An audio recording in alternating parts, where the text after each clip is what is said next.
সব ব্যাপারে সবাইকে বলা যায় ভাই, সবাইকে তো কিছু কিছু অংশ দিতে হবে যার যেটা পাওনা।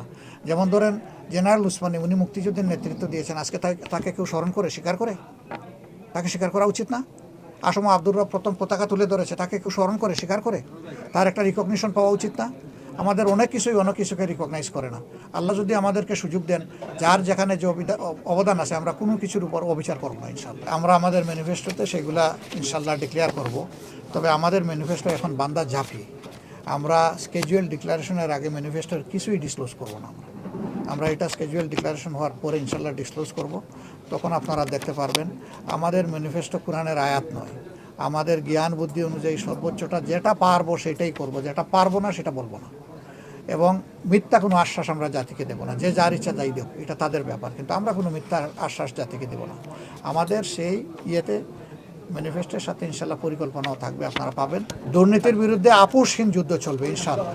আমরা হানাহানি করি, আপনারা করিয়েন না, আপনারা ভালো থাকেন। এই যে ফটো কার্ড দিয়ে মাঝে মাঝে যে লাগাই দেন আপনারা, এটা কি বলবো একটু বলেন তো দেখি মিডিয়ার নামে। তারপরে যখন আমরা প্রতিবাদ করি কড়াভাবে, তখন এটা ডিলিট করে দেয়। ডিলিট ইজ নট সলিউশন, কারণ বাই দিস টাইম এটা হাজার হাজার শেয়ার হয়ে গেছে। ডিসইনফরমেশন, মিসইনফরমেশন মানুষের কাছে চলে গেছে।